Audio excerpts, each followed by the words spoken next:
할렐루야. 영원토록 우리 예배를 받기에 홀로 합당하신 하나님을 찬송합니다. 오늘도 우리와 함께 하시는 신실하신 하나님을 찬양합니다. 그 주님께서 오늘도 예배하신 은혜를 우리 가운데 부어주실 줄로 믿습니다. 제가 듣기로는 이제 중요한 전도 집회를 앞두고 또 이런 귀한 모임을 갖고 있는 것으로 들었습니다. 그래서 오늘 다시 한번 같이 피차 말씀을 나누면서 다시 한번 복음의 은혜가 우리 가슴 가운데 넘쳐서 정말 이 은혜가 내 안에 가두어둘 수 없는 은혜임을 또 한번 확인하고 그 은혜와 열정을 죽어가는 영혼들을 향해서 다시 한번 흘려보내는, 그래서 많은 죽어가는 영혼들이 새생명 전도 축제에 와서 하나님의 은혜 가운데 새 생명 얻는 놀라운 생명의 역사가 일어나기를 소망하고 축복합니다. 오늘 좀 함께 나눌 말씀 제목은 제목 안에 그냥 주제를 제가 다 담아놓고 처음부터 패를 보여드렸습니다. 전도자의 마음 이렇게 하려다가 그냥 패를 까자. 전도자의 마음은 두 가지 마음이라고 아예 제목에 담아서 표현을 했죠. 빚진 마음, 당당한 마음. 이 내용을 중심으로 주어진 시간 동안 함께 은혜를 좀 나누겠습니다. 자, 로마서 말씀을 읽었는데요. 잘 아시는 것처럼 로마서는 사도 바울이 이제 3차 전도 여행이 거의 끝나갈 무렵 대략 한 주 57년경 정도 되겠지요. 이제 고린도에서 로마 교회 성도들에게 써서 보낸 편지입니다. 근데 이때 이제 바울의 상황이 어떤 상황인지 로마서 15장 19절에 보면 나와요. 바울이 이제 1차, 2차, 3차 전도여행 하면서 이제 그렇게 표현을 하죠. 예루살렘부터 일루리곤까지 복음을 편만하게 전했다. 이제 그 얘기는 뭐냐면 그동안 지중해 동쪽 지역에서 복음 사역을 했다는 거죠. 복음 전했고 그 복음을 받아들이면 교회를 또 개척했고요. 근데 이제 바울의 시선이 어디를 향하고 있습니까? 지중해 서쪽 로마, 그 너머에 스페인까지 바라보고 있는 것이에요. 당시 사람들에게 땅끝은 스페인이라고 여겨지고 있었거든요. 자, 그래서 로마서는 이제 바울이 그동안 지중해 동쪽 지역에서 복음 사역하는 동안 베이스 캠프 역할을 어느 교회가 해주었냐면 안디옥 교회가 해주었습니다. 근데 이제 로마 교회를 바로 그 베이스 캠프로 삼아서 스페인까지 복음 들고 나가고 싶은 거예요. 그런데 문제는 뭐냐면 로마 교회는 사도 바울이 개척한 교회가 아닙니다. 그래서 이제 먼저 편지를 써서 보내는 거죠. 그래서 내가 믿고 전하고 있는 복음을 로마 교회 성도들하고 서로 나누고 공유해서 합을 맞추는 거예요. 그렇게 해서 이제 로마 교회와 협력해서 뭐 하고 싶다는 겁니까? 땅끝까지 선교하는 일에 우리 한번 동역했으면 좋겠습니다. 이제 이런 차원에서 써서 보낸 편지입니다. 그런데 저희가 지금 읽은 본문은 이 로마서에 이제 서론에 포함된 본문이죠. 1절부터 17절까지가 이제 서문에 해당을 합니다. 자, 그런데 거기 7절까지가 이제 인사말이에요. 누가 누구에게 무난합니다. 인사를 하고요. 그리고 8절부터 15절까지는 이제 감사의 말, 그리고 이제 기도하는 내용. 그런데 거기서 이제 무슨 얘기를 하고 있냐면 내가 로마에 좀 방문하기를 원합니다 하는 그 로마 방문 계획을 이야기해요. 그리고 16절부터 17절에서 이제 로마서에서 풀어낼 주제를 미리 앞부분에서 제시를 하고 있습니다. 이런 이제 흐름 속에 있는 몇 말씀을 저희가 지금 함께 읽었는데, 자, 여기에서 우리가 이제 새생명 전도 축제를 앞두고 우리가 품어야 할 마음, 또 기도해야 할 마음이 무엇인지를 오늘 같이 나누고 또 여러분들이 기도하기를 원합니다. 첫 번째, 오늘 사도 바울을 통해서 배우는 전도자의 마음은 이미 제목에 나타나 있는 것처럼 무슨 마음일까요? 빚진 마음입니다. 자, 지금 13절 보면 바울이 이렇게 말을 해요. 그동안 내가 여러 번 로마에 가고 싶었습니다. 그런데 가지 못했다. 왜냐하면 길이 막혔기 때문입니다. 여기 길이 막혔다고 하는 표현은 이제 헬라어로 신적 수동태예요. 그러니까 가고 싶었지만 하나님께서 아직까지는 허락하지 않으셔서 그동안은 못 갔습니다. 근데 어쨌든 제 마음은 그동안 여러 번 로마에 가고 싶었습니다. 근데 바울이 이렇게 로마에 가고 싶어하는 이유가 있습니다. 뭐지요? 같은 이야기를 조금씩 다르게 표현을 해요. 11절에서는 제가 가면 여러분들에게 좀 신령한 은사를 나누어 주어서 여러분들을 좀 견고하게 세우고 싶습니다. 여기서 말하는 신령한 은사는 아마도 그 뒤에 나오는 내용 15절과 연관해서 보면 복음에 대한 깊은 이해를 의미하는 것으로 보이죠. 어쨌든 복음을 함께 나눔으로 로마 교회 성도들을 영적으로 더 성숙하게 해주고 싶어하는 마음이 있지요. 그 다음에 12절에서는 또 이렇게 표현합니다. 복음 안에서 서로 우리가 교제함으로 서로의 믿음을 통해서 서로 뭐 받기를 원하는 거예요? 피차 좀 격려를 받고 싶다. 복음 안에서 교제하는 사람들은 그렇습니다. 이렇게 만나서 복음 이야기 나누면 서로 가슴이 뜨거워져요. 저도 김다니엘 목사님과 우리 CTSK R&D 팀 모일 때마다 예수님 이야기하고 복음 얘기하면 서로 가슴이 막 뛰는 것을 매번 느끼거든요.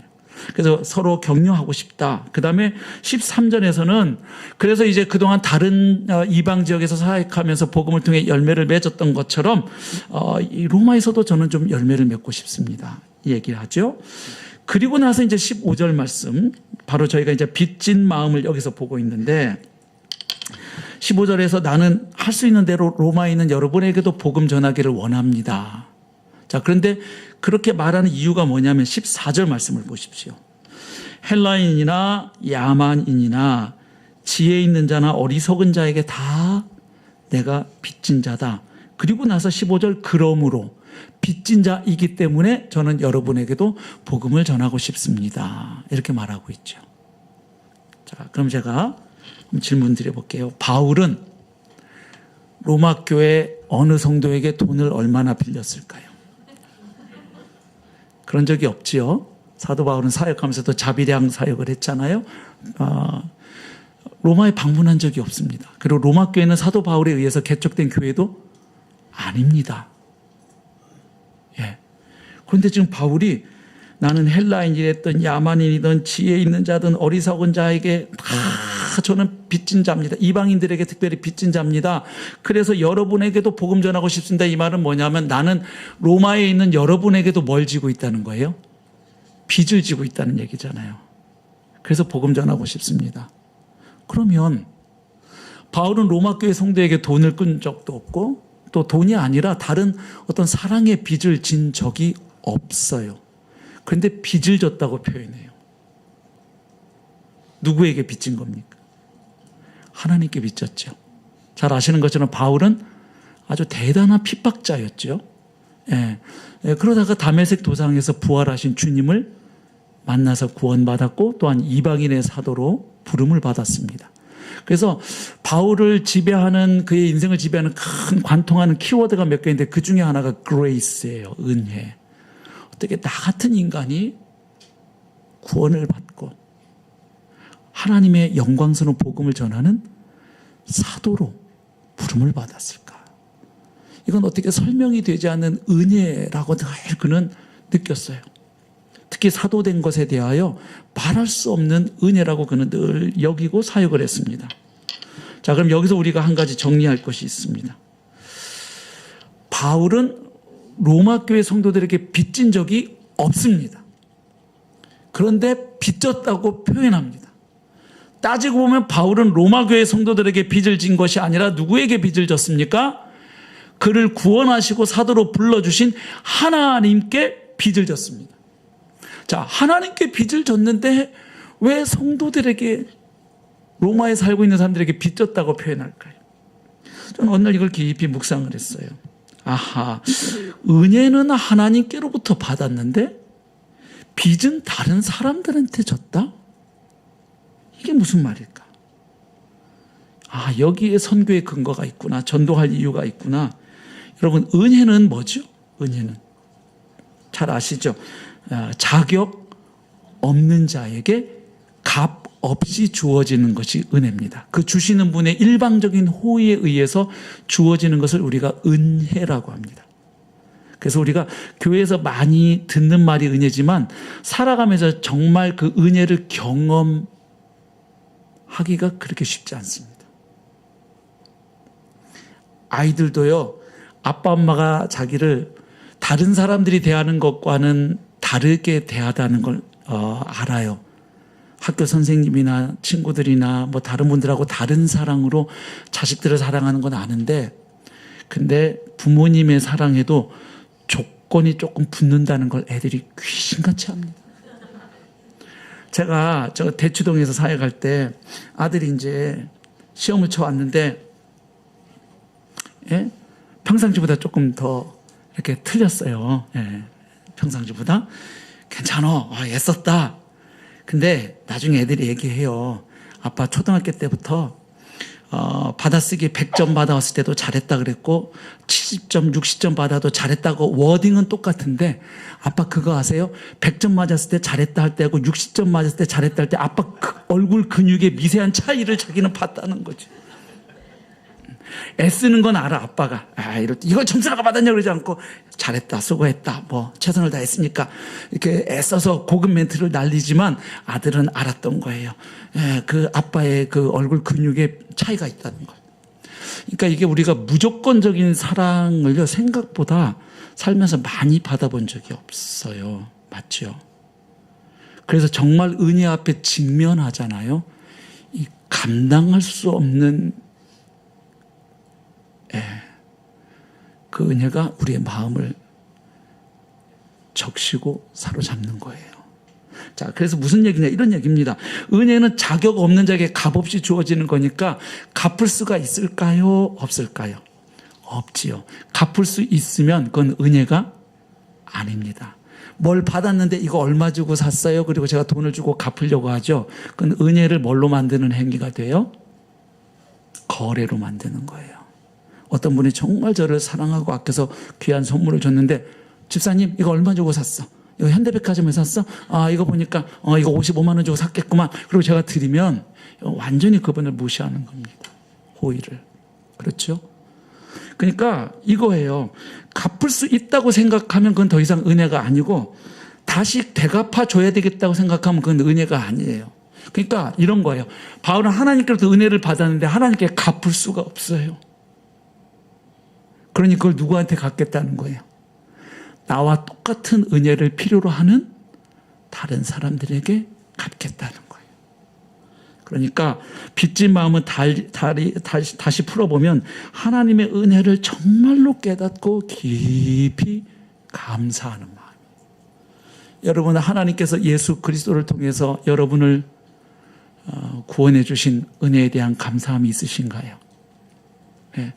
저는 어느 날 복음을 깊이 묵상하다가 어릴 때부터 수백 번 수천 번 들은 이야기인데 그 십자가의 은혜가 어느 날 십자가 사랑을 다시 한번 묵상하다가 이거는 하나님이 나를 사랑하다 그만 그냥 미쳐버리신 거구나. 자기 아들을 내어주시다니. 제 아들이 어릴 때 그 아토피 피부염을 심하게 앓았어요. 그랬더니 이제 이렇게 아침마다 어린이집 보낼 때 전쟁을 했어요. 이게 아토피 피부염이 심하면요 밤새 자는 동안 이게 진물이 나오거든요. 혹시 여기 그런 아이들 키워본 부모님들 아실 거예요. 그러면 겨울철 같은 경우에 내복을 입고 자거나 잠옷을 입으면 어떻게 돼요? 딱 아시네요. 이게 달라붙어요. 그럼 이제 아침에 어린이집 보내려면 옷을 어떻게 해야 돼요? 갈아입혀서 보내야 되잖아요. 그러면 내복을 딱 벗길 때 이 달라붙은 게 딱 떨어질 때 그 살점이 뚝 떨어질 때 애가 어떻게 할까요? 막 차지러집니다. 그러면 딱 아침에는 1분 1초가 급합니다. 딱 그 차 시간 맞춰서 데리고 나가야 되잖아요. 옷 입혀서. 딱 그 시간표대로 움직여야 되는데 애가 막 울고 뭐 이러면 그게 막 아침에 그럴 때 제가 이렇게 이기적인 나인데도 아빠 마음에 무슨 마음이 드냐면 저 인간 대신에 내가 좀 대신 아토피를 알았으면 좋겠다. 사실 여기 신동구 집사님은 아시는데 제가 지금 섬기고 있는 게 전도사 때 교회 건축을 하다가 그때 막 시멘트 독이 올라서 제가 가지고 그때부터 생긴 피부 질환이 하나 있어요. 건선이 생겼어요. 건선. 제가 피부 질환이 하나도 없었는데 그 건선 환자인데도 제 아들이 아토피 때문에 힘들어하니까 내가 아토피도 내가 알았으면. 그러니까 이렇게 사랑 없는 이기적인 존재인 나도 아들이 아침마다 힘들어하니까 내가 좀 아팠으면 하는데 하나밖에 없는 독생자 예수 그리스도를 십자가에 내어주셔서 나를 하나님의 자녀 삼아주신 거잖아요. 그 은혜를 갚을 수가 없지요. 그러니까 그 은혜를 입은 사람은 그 빚을 누구한테 갚는다? 사람한테 갚는다는 거예요. 그러니까 하나님의 은혜가 우리 사랑하는 귀한 커맨스 성도들에게 깊이 깨달아지고 그 은혜를 빚진 자로서 하나님께 갚을 수 없는 그 은혜의 빚을 죽어가는 영혼들을 향해 갚아 나가시기를 축복합니다. 네. 이게 빚진 자의 마음입니다. 그러니까 하나님께 정말로 은혜를 입은 사람, 그 은혜를 깊이 깨달은 사람은 이제는 그 은혜를 갚아감에 있어서 다른 사람들에게 흘려보내는 거예요. 하나님께 갚는 게 아닙니다. 하나님께 우리가 은혜를 갚는다는 발상 자체가 오만합니다. 그걸 어떻게 갚아요? 평생토록 우리가 갚을 수 있는 은혜가 아닙니다. 그 은혜를 깨달으면 깨달은 만큼 우리는 복음을 흘려보내고 내가 가지고 있는 은사, 재능, 물질, 시간, 건강 이것들을 흘려보내서 하나님의 은혜가 나를 통해 흘려가게 하는 축복의 통로 쓰임받으시기를, 그렇게 통로로 쓰임받으시기를 주님의 이름으로 축복합니다. 예. 자, 그 다음에 오늘 더 이제 많은 시간 생각할 게 이겁니다. 당당한 마음인데요. 자, 지금 15절에서 나는 할 수 있는 대로 로마에 있는 너희에게도 복음 전하기를 원하노라. 그리고 나서 16절 말씀을 보십시오. 내가 복음을 부끄러워하지 아니하노니. 자, 이게 조금 번역 성경에 좀 아쉬움이죠. 중요한 접속사가 빠져 있어요. 헬라어로 보면 God인데 영어로는 for. 왜냐하면 이라는 접속사가 지금 빠져 있어요. 한글 성경에. 자, 무슨 얘기냐면 이렇게 읽히는 거죠. 저는 로마에 있는 여러분에게도 복음 전하기를 원합니다. 왜냐하면 제가 여러분에게도 복음 전하고 싶어하는 까닭은 저는 복음을 부끄러워하지 않기 때문입니다. 이렇게 읽히는 거예요. 그래서 이 바울 서신을 읽을 때는 그 절과 절을 끊어 읽게 하시면 안 돼요. 그 절과 절이 이렇게 논리적인 연결고리로 이렇게 딱딱 돼 있어서 그 논리, 로직이라고 하죠. 로직의 흐름을 잘 따라가면서 읽어야 되는데요. 이게 지금 계속 그렇게 이어져 있어요. 체인처럼.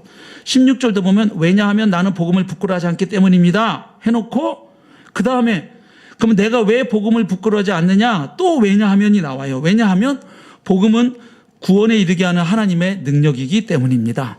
그리고 나서 또 복음이 왜 하나님의 능력이냐? 왜냐하면 복음 안에서 하나님의 의가 계시되고 있기 때문입니다. 계속 그렇게 논리적으로 이렇게 이어져 가요. 자, 그런데 오늘 우리가 16절까지만 좀 집중 생각해 볼 텐데 16절 말씀 다시 봅니다. 제가 여러분에게 복음 전하기 원하는 까닭은 다름이 아니라 저는 복음을 부끄러워하지 않기 때문입니다. 자, 여기 뭐뭐 하지 않는다라는 걸 이중부정이라고 말해요. 그렇죠? 예, 그냥 이렇다 해도 될 거를 꼭 이렇게 좀 표현하는 것은 뭐 하기 위함일까요? 강조죠. 그렇죠. 내가 복음이 부끄럽지 않아요 하는 말은 사실은 무슨 말을 하는 거예요? 저는 복음이 너무너무 자랑스러워요 하는 말을 하고 있는 것이지요. 예. 저는 복음이 너무 자랑스럽습니다. 자, 그런데 바울의 언어를 잘 이해할 필요가 있습니다. 바울이 뭔가를 부끄러워한다, 뭔가를 자랑스럽다, 이렇게 부끄러움, 자랑스러움에 대해서 말할 때 단순한 어떤 그 심리적인 개념이나 정서를 말하는 게 아닙니다. 바울이 뭔가를 자랑스러워한다라고 표현할 때는 이런 뜻이 그 안에 담겨 있어요. 그것의 진리와 가치됨을 확신하고 그것을 내 삶의 근거와 중심 원리로 삼는다, 이런 뜻이 있습니다. 확인을 해드릴게요. 가령 갈라디아 6장 14절에서 바울은 이렇게 말해요. 내게는 우리 주 예수 그리스도의 십자가 외에는 결코 자랑할 것이 없습니다. 그 다음 빌립보서 3장 3절에서 이렇게 말하죠. 그리스도 예수로 자랑하고 육체를 신뢰하지 아니하는 우리가 진짜 한렵하다. 여기도 보면 그리스도 예수로 자랑한다 표현이 나오죠. 또 고린도전서 1장 31절에서 이렇게 말합니다. 자랑하는 자는 누구든지 주 안에서 자랑하십시오. 그러니까 바울이 뭔가를 자랑한다, 자랑스럽다 말할 때는 그냥 단순히 우리 마음으로 느끼는 그 어떤 프라우드한 감정이 있잖아요. 예? 자식들이 제일, 특히 아들들이 아빠한테 듣고 싶어하는 말이 있어요. I'm proud of you. 아들, 나는 네가 자랑스럽다. 이러면 저도 대학원 다닐 때 아버님이 책을 한 권 선물하시면서 앞에 맨날 한글로 뭐라고 쓰시는 분이 그때는 또 무슨 필을 받으시는지 영어로 My son, I'm proud of you. 그리고 딱 써서 주셨어요. 제가 그걸 갑으로 간직하고 있죠. 예. 자, 이게 단순히 그냥 자랑스러워 이런 말이 아닌 거예요. 그러니까 이렇게 이해하시면 돼요. 복음이 자랑스러운 이유에 대한 설명은 복음 자체의 본질에 대한 설명이 되기도 하는 거예요. 그러니까 이런 말을 하는 거예요. 좀 쉽게 번역하면 그래서 내가 복음이 자랑스럽다는 거야. 이 말은 그래서 복음이 진짜 복음인 거야. 이런 말이 되는 거예요. 자, 그러면 오늘 남은 시간 동안 이걸 좀 생각해 보는 게 바울이 복음에 대해서 그렇게 자신만만하고 자랑스러워했던 이유가 뭘까요? 본문에 나와 있죠. 복음은 믿는 자를 구원에 이르게 하는 뭐이기 때문에? 하나님의 능력이기 때문에. 자, 내가 복음을 부끄러워하지 않는 이유는 복음은 하나님의 능력이기 때문입니다. 아멘. 여러분, 복음을 하나님의 능력으로 부르는 이유는 명확하죠. 인류 역사상 그 누구도 해결할 수 없었던 죄의 문제, 죽음의 문제, 심판의 문제를 바로 예수 그리스도의 십자가와 부활을 통해서 해결하셨다는 기쁜 소식이기 때문입니다. 그렇죠. 근데 여러분, 제가 주목한 건 이거예요. 바울이 복음을 정의할 수 있는 키워드가 많거든요. 은혜의 복음이라고도 말하고, 복음이 뭐냐 그랬을 때 십자가가 복음이다, 부활이 복음이다, 기쁜 소식이다. 복음을 정의할 수 있는 용어가, 워딩이 얼마나 많겠어요. 근데 여기서 바울이 복음을 능력이라는 말로 정의 내리고 있다는 사실입니다. 이렇게 이해할 수 있습니다. 바울에게 있어서 복음과 복음 아닌 것, 즉 복음과 비복음을 구분하는 관건이 어디에 있느냐? 능력에 있다는 거예요. 그것이 정말로 사람을 구원하는 능력이 있느냐? 그럴듯한데 그런 능력이 없느냐? 예. 그래서 이 힘의 소유 여부가 복음과 비복음을 구분하는 시금석이 된다고 바울은 보는 겁니다. 제가 그렇게 보는 이유가 있습니다. 어쩌다 우연히 능력이란 말이 오늘 로마서에서 튀어나온 게 아니에요. 바울은 복음과 복음 아닌 그 무엇이 대항하는 상황이, 그런 상황에 딱 놓이잖아요. 그러면 어느 게 능력이 있는데 딱 이렇게 접근해요. 보세요. 갈라디아서 한번 보시겠습니다. 말씀 띄워주실 건데요. 5장 말씀 잠시 후에 띄워주십시오. 갈라디아에서 지금 관건이 뭐냐면 복음과 유대 율법과 할례가 경쟁하는 구도에서 쓰여진 편지입니다. 왜냐하면 갈라디아 성도들이 또다시 복음을 떠나서 율법과 할례를 통하여 또 구원에 도달하려고 하는 이 상황에서 써보낸 편지입니다. 여기서 싸우고 있는 문제가 뭐냐면 죄인인 우리가 어떻게 의의 소망에 도달할 수 있는가? 이 질문에 대해서 두 가지 답이 싸우는 거예요. 하나는 율법으로 의롭게 되려는 태도와 시도, 또 하나는 오직 믿음으로 의롭게 되려는 시도, 이 두 개가 딱 싸우는 거예요. 그럼 이때 어느 게 정답인지 바울이 뭘 가지고 대답을 할까요? 어느 게 능력이 있냐? 쉽게 얘기하면. 그래서 바울이 이렇게 진단하는 거예요. 너희들 율법을 통해서 의롭게 되려고 하는 그 시도는 생명 되시는 그리스도로부터 끊어지는 사약 처방전이라는 걸 너희들 정말 몰라? 이 얘기를 하는 거예요. 자, 한번 보십시오. 갈라디아 5장 2절 보십시오. 보라, 자, 앞에 뜨죠? 나 바울은 너희에게 말하노니 너희가 만일, 같이 한번 읽어볼까요? 너희가 만일, 시작. 만일 할례를 받으면 그리스도께서 너희에게 아무 유익이 없으리라. 내가 할례를 받는 각 사람에게 다시 증언하노니 그는 율법 전체를 행할 의무를 가진 자라. 율법 안에서 의롭다 함을 얻으려 하는 너희는 그리스도에게서 끊어지고 은혜에서 떨어진 자로다. 그러니까 율법을 통해서, 할례를 통해서 다시 의롭게 되려고 시도하는 그것은 은혜에서, 그리스도의 은혜에서 떨어지다 죽는 길이라는 거예요. 반면에 이제 바울이 전하는 복음의 길을 보십시다. 5장 5절. 우리가 성령으로 믿음을 따라 의의 소망을 기다리노니 그리스도 예수 안에서는, 잘 보세요, 할례나 무할례나 효력이 없으되. 무슨 말이에요? 효력이 없다, 능력이 없다, 효과가 없다는 거예요. 사랑으로서 역사하는 믿음뿐이니라. 이게 효력이 있어 하는 거예요. 그러니까 여러분, 약이 있는데 어느 게 진짜 약일까? 제일 간단한 건 그 약을 먹고 병이 낫냐 안 낫냐 보면 돼요. 그렇죠? 예. 그러니까 지금 갈라디아에서도 결국 율법으로 의롭게 되는 태도와 믿음으로 의롭게 되는 두 태도 가운데 어느 게 능력이 있냐, 실제로 사람을 구원하냐, 그 의의 소망에 도달하게 해주냐, 이걸 가지고 답변을 합니다. 자, 고린도전서에서는 또 상황이 바뀌어요. 고린도전서에서는 복음의 대항마로 이제 율법이나 할례가 아니라 뭐가 등장합니까? 바로 헬라의 철학과 지혜가 복음의 대항마로 등장합니다. 이때 바울의 답변을 또 들어보십시오. 자, 고린도전서 1장 22절. 유대인은 표적을 구하고 헬라인은 지혜를 찾으나 우리는 십자가에 못 박힌 그리스도를 전하니 유대인에게는 거리끼는 것이요. 이거 헬라어로 보면 스칸달론이에요. 이 헬라어에서 나온 영어 단어가 스캔들이거든요. 그러니까 스텀블링 블록이에요. 이 사람을 잘 걸어가던 사람을 걸려 넘어지게 하는 돌덩어리. 복음이 그렇게 걸려 넘어지게 한다는 거예요. 유대인에게. 그럴 만한 게 유대인들은 신명기 21장 23절 말씀을 알죠. 나무에 달린 자마다 저주받은 자라는 걸 알고 있는데 십자가에 못 박혀 죽은 예수가 메시아다. 이건 유대인이 받아들이기 힘들었던 거지요. 이제 그러니까 그렇게 표현하는 거예요. 유대인에게는 거리끼는 것이요 이방인에게는 미련한 것이로되. 헬라 철학을 가진 사람들에게는 부활의 복음이 말이 안 되거든요. 왜냐하면 죽는다는 것은 육체라는 감옥 안에 갇혀있던 영혼이 드디어 뭐 되는 거예요? 해방되는 건데 해방됐던 영혼이 감옥에 또 들어온대. 근데 그게 기쁜 소식이래. 유한겔리온이래. 말이 안 되는 거죠. 그리고 하나님이 자기가 창조하신 피조물에게 와서 피조물의 손에 붙잡혀서 십자가에 달려서 피 철철 흘리고 죽었는데 그분이 인간을 구원하러 오신 구원자래. 미련 곰퉁이 같은 소리지. 그 헬라 철학의 눈으로 볼 때. 그래서 지금 그렇게 바울이 표현해요. 이방인에게는 미련한 것이로되 오직 부르심을 받은 자들에게는 유대인이나 헬라인이나 그리스도는 뭐라고 표현합니까? 하나님의 능력이요. 그렇죠. 그리고 하나님의 지혜니라. 하나님의 어리석임이 사람보다 지혜롭고 하나님의 약하심이 사람보다 강하니라. 아멘. 그러니까 여기도 뭐가 진짜 힘이 있냐? 이 얘기예요. 쉽게 얘기하면. 고린도전서 4장 19절 말씀 보십시오. 주께서 허락하시면 내가 너희에게 속히 나아가서 교만한 자들의 말이 아니라 뭘 보겠다? 오직 그 능력을 알아보겠으니 그 다음 말씀 같이 읽겠습니다. 시작. 하나님의 나라는 말에 있지 아니하고 오직 능력에 있습니다. 아멘.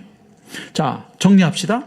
바울이 복음에 대해서 부끄러워하지 않고 그토록 자랑스러워했던 한 가지 이유가 뭡니까? 복음은 하나님의 능력이라는 사실을 알았기 때문입니다. 그리고 이제 그 뒤에 17절에서는 복음 안에 하나님의 의가 계시되고 있기 때문이다. 근데 오늘은 거기까지는 다루지 않겠습니다. 자, 그러면 질문 하나가 생기는 거예요. 바울이 복음의 능력을 그렇게 확신할 수 있었던 이유가 뭘까요? 혹시 여기 성도님 가운데 아이가 너무 안 생겨서 막 고민하고 기도하고 있는데 어느 집사님 권사님이 어디 한의원 가봐. 그래가지고 그 한의원 가서 한약 먹고 혹시 아기 생긴 분 계세요? 이런 분은 그 한의원으로부터 돈 10원 받은 것도 없는데 맨날 누가 뭐 어쩌고저쩌고 뭐 이렇게 그러면 무슨 얘기 할까요? 거기 가봐. 예. 자, 바울이 복음의 능력을 확신했던 이유가 있다는 거예요. 제가 깨닫고 정리한 건 이겁니다. 우선 첫 번째는 바울 자신이 복음을 통해서 회심하고 변화하고 성숙했기 때문에 그래요. 그러니까 복음의 능력을 남을 보고 알기 전에 바울은 누굴 보고 알았어요? 자기를 보고 아는 거예요. 자기를 완전히 뒤집어 놓은 누구? 예수 그리스도. 그가 만난 부활하신 주 예수 그리스도께서 바울의 인생을 완전히 송두리째 바꿔놓으셨어요. 그것을 고백하고 있는 중요한 본문이 어디냐면 빌립보서 3장 4절부터 14절입니다. 그 꽤 길지만 띄워주시면 눈으로 한번 쓱 보십시오. 거기 보면 자기도 꽤 자랑할 만한 게 많은 사람이라는 거예요. 그래서 자기 뭐 출신부터 해가지고 학벌 뭐 종교적 배경 쫙 뭐 나 이렇고 이렇게 시컷 얘기하다가 근데 예수님 만나고 나서 다 이제 그런 것들은 내가 뭐로 여긴다? 배설물과 같이 다 여기고 나는 오직 주 예수 그리스도를 더 알고 싶고 그 십자가의 신비와 부활의 신비를 더 알고 싶어서 난 오늘도 계속해서 달려간다. 그러니까 바울은 주님을 만나고 나서 그의 인생의 가치관과 세계관과 인생관이 완전히 어떻게 된 거예요? 송두리째 바뀌어버린 경험을 했어요. 그러니까 절대 가치를 발견한 거예요. 그전에 이거다 하고 붙잡았던 것들이 다 그냥 내려놔지는 겁니다. 여러분, 우리가 그리스도인들이요, 우상을 잘 못 내려놓는 것도 주님에게서 찾아야 할 기쁨과 의미와 만족과 행복을 주님 아닌 것에서 찾으면 그게 우상이 다 되죠. 근데 이제 그 우상도 깊이 들어가면 심층 우상들이 있다는 거 아시죠? 그게요, 그냥 우상은 죄입니다. 내려놓으세요. 내려놔지질 않아요. 목회자 자신부터. 그 심층 우상들이 있잖아요. 예를 들면 여러분 보세요. 똑같이 누가 돈을 추구해도 그 돈을 추구하는 심층 우상은 다 다를 수 있어요. 어떤 사람은 돈을 많이 벌어서 사람들이 인정해주는 그 인정의 우상을 섬긴 사람은 인정 욕구 때문에 돈을 많이 버는 거예요. 그 다음에 안정의 우상, 컴포트라고 그러죠. 안정의 우상을 섬기는 사람은 돈이 가져다주는 안락한 삶 때문에 돈을 추구해요. 그런가 하면 권력의 우상을 숭배하는 사람은 돈이 내게 가져다주는 그 파워, 남을 부려먹을 수가 있잖아요. 권력, 또 통제의 우상, 남을 컨트롤하는 우상이 또 우리 안에 있는데 남을 통제할 수 있기 때문에 돈을 가지고 있으면, 그래서 우상이 돈을 똑같이 추구해도 그 돈을 추구하는 심층의 우상은 다 다를 수가 있어요. 근데 여러분, 이걸 내려놔야 돼 한다고 내려놔지는 게 아니에요. 제가 깨달은 것도 그거예요. 내가 우상을 섬기면 안 되지, 내려놔야지. 안 내려놔져요. 여러분, 아이가 여기 뭐 시시급절한 뭐 예를 들어서 여기 어르신들 계시니까 옛날 눈깔 사탕 하나 놓고 이거 좀 내려놓으라는데 안 내려놔. 내려놔. 근데 얘가 진짜 갖고 싶었던 그 미니카, 아빠가 해외 출장 갖고 와서 그걸 사갖고 와서 이걸 딱 주면 이거 어떻게 할까요? 싹 내려놓고 이걸 딱 집죠. 그러니까 무슨 얘기냐면, 우리가 주님을 믿어도 우상이 잘 안 내려지는 거는 주님이 절대 가치가 아니어서 그래요. 예수님도 말씀하셨잖아요. 밭을 이렇게 갈다가 뭘 찾으면, 보화를 발견하면 어떻게 한다 그랬어요? 내 가진 것을 다 팔아서 그 밭을 산다 그랬죠. 근데 바울은 바로 예수 그리스도를 제대로 만나고 나서 그의 가치관이 송두리째 뒤집어지는 경험을 일단 자기가 했어요. 그래서 복음의 능력을 자기가 경험했어요. 예. 제가 밥 먹으면서 목사님한테 자랑질을 좀 했어요. 25살 먹은 대학 졸업한 딸이 저한테 올해 저 생일날 준 편지를 제가 보여드렸어요. 예. 이제 다른 게 아니고 아빠가 매주 전하는 복음, 아빠가 믿고 살아가는 그 복음이 이제 말로도 쓰고 글로도 했는데 이제 아빠를 이렇게 변화시켜 가고 있는, 그거에 대한 자기가 보고 느낀 점을 이렇게 제가 목사님께 자랑을 했더래요. 뭐냐 하면, 복음 때문에 이렇게 이제 가정 안에서 가족들은 뭐 24시간 같이 지내니까 은폐 엄폐 포장을 못 하잖아요. 우리의 본 모습이 다 드러나는 곳이니까 부족하고 연약하고 허물 많은 인생인데도 어쨌든 예수님을 붙잡고 계속 가니까, 이게 딸 눈에도 보이는구나. 25살 먹은 딸이 이제 보면서 아빠를 움직여가는 그 복음을 나도 절대 가치로 믿고, 그래서 자기가 다녔던 학교는 완전히 페미니즘의 본산인 학교예요. 그런데도 그게 아니라 복음에 기초한 그런 절대적인 가치관을 갖고 살 수 있게 해준 아빠에게 이제 고마움을 어프리시에이트하는 뭐 그런 편지 내용입니다. 그러니까 바울은 우선 자기 자신의 변화로부터 복음의 능력을 발견했던 사람입니다. 두 번째는요, 이제 이 복음을 가지고 사역하는 사역 현장에서도 그는 복음의 능력을 경험합니다. 뭐 많고 많은데 그 중에 하나 볼까요? 사도행전 19장 19절 20절 보면 3차 전도 여행 때 에베소에서 사역할 때 일어난 일입니다. 당시에 에베소로 하거나 이 소아시아의 수도 역할을 했던 큰 도시죠. 이 도시를 사로잡고 있는 두 가지 강력한 권세가 있었는데, 하나는 마술과 주술이고 또 하나가 그 아테미신 숭배예요. 근데 바울이 복음을 전했을 때 어떤 일이 일어났습니까? 이 마술을 전하는 걸로 업을 삼던 사람들이 복음 딱 듣고 예수님을 만나고 나니까 어떻게 했어요? 마술책을 갖고 와가지고 어떻게 했나요? 불태웠어요. 그런데 의사이자 역사가인 이 꼼꼼한 누가가 또 가격을 기록해놨어요. 얼마라고? 은 5만이나 되었더라. 그래서 제가 궁금해갖고 은 5만이 얼마야? 5만 원인가? 그러고 이제 알아봤죠. 당시 은전 하나가 이 드라크마 혹은 데나리온 할 때 은전 하나가 당시 노동자 하루 일당이에요. 그러면 요즘 도배하시는 분들이나 이런 분들 보니까 일당이 요즘 뭐 30만 원 정도도 하는데, 일당 10만 원만 잡아도 은 5만이면 얼마일까요? 저하고 다 비슷한 분들이구나. 예. 저도 이게 계산이 안 돼서 계산기를 두들겼더니 50억이 나오더구만요. 그 태운 마술책이 일당 10만 원 계산하면 50억 원어치래요. 20만 원 하면 100억 원어치잖아요. 그리고 제가 그걸 깨닫고, 아니 이 사람들 참 생각도 짧아라. 아니 이제 그 마술 그만두면 이 사람들 뭘로 먹고 살아야 돼요? 이거 업종 전환해야 되잖아요 이제. 그러면 노후자금도 필요할 거 아니에요. 이제 마술로 못 먹고 사는데 그걸 팔아가지고 본인들 노후자금 하든지, 아니면 믿음이 더 좋은 사람은 어떻게 하면 좋을까요? 그 사도 바울 선교 자금으로 좀 헌금하면 좀 좋아. 그걸 왜 파냐고. 근데 왜 팔았을까요? 이게 내가 이 마술책 갖고 마술 안 한다고 문제가 아니라, 이게 또 누군가의 손에 넘어가면 또 누군가가 이걸 가지고 뭐 할까요? 죄 지을 건 뻔하죠. 그러니까 이제 그리스도께 붙잡힌 인생이 되고 나니까 예수 그리스도의 주님 앞에 돌아오니까 이거를 몇십억 되는 걸 팔 만큼 강력하게 복음이 제대로 선포되고 제대로 복음을 만나면 이 사람들에게서 자기에게 일어났던 그 일이 나로 바울에게 끝나는 일이 아니라는 것을 바울은 경험을 했습니다. 예. 그리고 사도행전 17장 2차 전도여행 때 보면 데살로니가에 가가지고 한 3주 동안 회당에서 복음을 강론하거든요. 근데 앞뒤로 있었던 기간은 조금 더 되는 것 같아요. 근데 어쨌든 짧은 기간 사역을 했는데 데살로니가 전서 1장과 2장에 보면 그 짧은 기간 복음을 전해 주었던 데살로니가 지역의 성도들이 놀라운 믿음의 소문이 아가야까지 쫙 퍼졌다고 바울이 칭찬합니다. 그러니까 바울이 막 몇 년 에베소에서처럼 막 3년 머물면서 사역한 곳이 아니에요. 데살로니가는 짧게는 뭐 한 달, 길어봐야 한 4, 5개월 정도인데 이렇게 저렇게 다 맞춰보면 그 잠깐 복음 전하고 갔는데 그 떨어진 복음이 그 데살로니가 성도들을 변화시켜줘서 그들의 믿음의 소문이 쫙 퍼져나갈 만큼, 그리고 2장에 보면 핍박을 받으면서도 믿음을 포기하지 않는 그들의 믿음을 칭찬합니다. 예, 그래서 예수 믿은 지 얼마 안 되는 그 데살로니가 교회 성도들의 믿음과 소망과 사랑을 바울이 칭찬하고 있어요. 그러니까 복음의 능력을 바울은 사역 현장에서도 경험했던 거죠.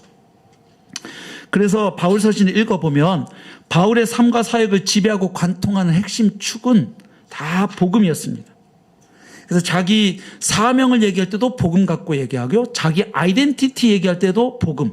그 다음에 자기 사역에 있어서 프라이어리티, 우선순위를 얘기할 때도 나는 뭐 다른 일 하라고 보냄받은 게 아니다. 복음 전하는 일 때문에 이렇게 보냄받았다고 얘기를 하고요. 예. 그리고 다른 것에 대해서는 굉장히 그 융통성을 발휘해요. 바울이. 내가 유대인에게는 유대인같이, 헬라인에게는 헬라인같이. 이건 뭐냐면 상황화할 줄 알았다는 거예요. 그 문화적 상황에 빨리빨리 이렇게 나를 이렇게 어댑션 한다고 그러죠. 적응시킬 수 있는 능력이 굉장히 뛰어난, 요즘 말로 하면 상당히 융통성 있는 인물이에요. 사역할 때 막 본질도 아닌 것 같고 꼰대짓 하지 않았다는 거예요. 그런데 바울이 이건 절대 못 넘어가자고 발끈하는 게 딱 하나 있어요. 뭐예요? 복음을 변질시키는 거예요. 그래서 갈라디아 1장 8절 보면 그러나 우리나 혹은 하늘로부터 온 천사라도 우리가 너희에게 전한 복음 외에 다른 복음을 전하면 뭘 받을지어다? 저주를 받을지어다. 엄청 세게 말합니다. 그러니까 그래서 바울의 사역을 보면 이제 자기가 세운 교회들을 이렇게 보살피고 세워나갈 때 모든 그 문제 해결을 뭘로 하느냐? 복음으로 합니다. 그러니까 자기가 이제 개척하고 세웠던 교회에 무슨 문제가 생겨요. 그럼 이제 편지를 써서 보내서 해결을 하잖아요. 도와줄 때 복음으로 문제를 진단하고 복음으로 해결책, 솔루션을 제시합니다. 예를 들면 고린도전서 15장 보면 바울은 내가 너희에게 전한 복음을 다시 알게 한다 그러면서 내가 너희들에게 전했던 복음 내가 다시 얘기할 거야. 그러면서 또 얘기해. 왜요? 고린도 교회의 그 많은 문제들이 왜 생겼다고 보는 거예요. 이미 믿고 받아들인 복음에서 자꾸 이탈하거나 복음에서 어떤 부분을 놓치고 있기 때문이라고 본 거예요. 아니면 갈라디아 교회의 경우에는 아예 이거는 교회가 복음에서 뭐 하고 있는 게 문제다. 아예 복음에서 떠나고 있는 게 문제에 대해서 아주 호되게 질책을 하죠. 그리고 로마서 아까 1장 15절에서 보면 바울은 로마 교회와 서로 이제 파트너십을 맺고 스페인 선교를 하고 싶은 거예요. 그런데 이 일을 위해서 서로 말하자면 MOU 체결을 하고 싶은데 그것도 뭘 갖고 하려고 그래요? 복음 전한다 그러잖아요. 로마 교회 성도들이 복음을 알까요? 모를까요?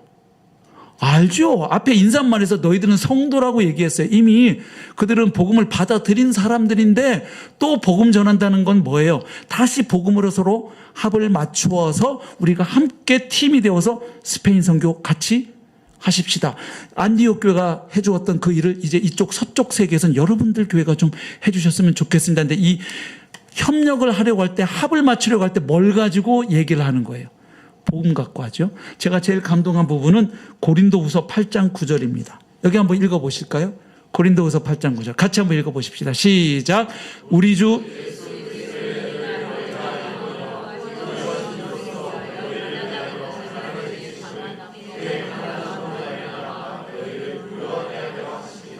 아멘. 이거 무슨 상황인지 아시는 분들 계시죠? 이 고린도 여기는 마케도니아 아카야 지역입니다. 그리스 쪽, 헬라 쪽이에요. 이쪽에 사는 이방 성도들이 헌금을, 구제헌금을 모금해서 바울은 이걸 누구에게 전하고 싶은 거죠? 그쵸. 예루살렘 교회 어려운 가난한 성도들 돕고 싶은데, 그래서 여러분들 좀 이 헌금에 참여하십시오 하면서 권면하면서 지금 하는 말인데, 여러분 헌금하게 하는 방법이 몇 가지 있잖아요. 아주 유치한 것부터 얘기해 보면, 헌금을 많이 드리면 여러분들 뭐 받을 거다? 복 받을 겁니다.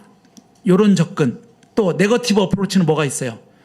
니네들이 헌금 안 하면 그러고도 복을 받을 줄 알아. 다 망할 것이야. 이렇게 협박하는 방법. 사탕 발림, 협박. 그 다음에 이제 인본주의적인 이 휴머니즘에 호소하는 방법이 있어요. 우리 TV 틀면 자주 나오는 거. 막 아프리카 애들이 눈 이렇게 되고 배 이렇게 되고 지금도 굶어져 가고 있습니다. 여러분 전화 한 통화 ARS 5,000원 한 통화면 이분들을 막 이렇게 해서 우리가 가지고 있는 그 측은지심을 막. 근데 지금 바울이 이 고린도 지역 성도들이 예루살렘 교회를 돕는 헌금에 참여하도록 권면할 때 뭘 가지고 얘기합니까? 이런 방법을 쓰지 않는다는 거예요. 그 사람들이 가장 예민하게 생각하는 게 돈입니다. 근데 그 돈 문제 헌금 얘기를 하면서도 바울은 뭘 갖고 접근하느냐? 복음으로 접근해요. 여러분, 하나님이 여러분들에게 복을 주셔서 저쪽 예루살렘 교회 성도들보다 조금 더 여유 있는 상황이신데, 자, 우리가 받은 복음을 생각해 봅시다. 우리가 어떻게 구원받았죠? 하나님 보좌 우편에 하나님과 동등됨을 취할 것으로 여기지 아니하신, 부여하신 그분이 하나님의 아들이 그 영광스러운 보좌를 버리고 이 땅에 오셔서 종의 모습으로 오셔서 낮아지심으로 우리가 부요해졌고 구원받게 되었다. 할렐루야. 그러니까 복음이 이거라는 거예요. 부요하신 분이 낮아지심으로. 그래서 이 성육신에 담긴 복음의 속성 하나가 upside down이에요. 이 뒤집어 엎어지는. 그죠? 예, 이 전복의 원리가 있죠. 하나님 나라에. 예. 그래서 높으신 분이 낮아지고 왕이신 분이 종이 됨으로 죄의 노예였던 우리가 하나님의 자녀가 되고 상속자가 되었습니다. 할렐루야. 그러니까 복음이 이런 게 복음의 원리니까, 그러면 여러분들이 예루살렘 교회 성도들보다 더 큰 물질의 복을 받았다면 그 복음은 여러분들에게 어떻게 이런 상황에서 리스판스 하도록 할까요? 여러분이 받은 복음을 가지고 생각해 보십시오. 이해가 되시죠? 저는 굉장히 이게 도전이었어요. 예, 헌금을 하게 할 때도 이런 사탕 발림, 기복신앙을 부추긴다든지 말이지, 아니면 협박을 한다든지, 알량한 그 인본주의에 호소해가지고 돈을 뜯어내려는 사역을 그렇게 하지 않는 거예요. 그것도 역시 바울은 뭘로 한다? 복음으로 한다는 거예요. 그래서 여러분, 바울에게 있어서 복음은, 여러분, 그래서 오늘 제가 이제 말씀을 맺으려고 하는데요. 바울에게 있어서 복음은 전부였어요. 그러니까 복음은 처음에 기독교 신앙에 입문할 때 돕는 신앙의 ABC가 아닌 거예요. 그래서 로마서에도 보면 복음은 우리를 의롭게 하는 복음일 뿐만 아니라 거룩하게 하는 성화의 과정도 뭘로 간다? 복음으로 가능하다는 게 로마서 6장 5장부터 8장까지 내용이거든요. 그리고 그것의 구체적인 실천편이 12장부터 나오는 거예요. 네.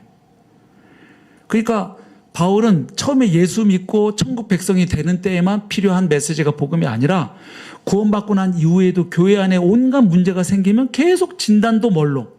복음으로. 해결책도 뭘로? 복음으로. 그러니까 우리에게 있어서 복음은 단순한 구원의 통로가 아니라, 문이 아니라 성화의 방편이고 또 구원의 문일 뿐만 아니라 성도가 매일 걸어가야 하는 길이 바로 복음의 길인 것입니다. 그래서 구원받은 후에도 우리는 계속해서 복음을 더 알아가고 복음에 내 의식 깊이 스며들어서 복음의 사람으로 우리가 계속 성장해 가야 할 줄을 믿습니다.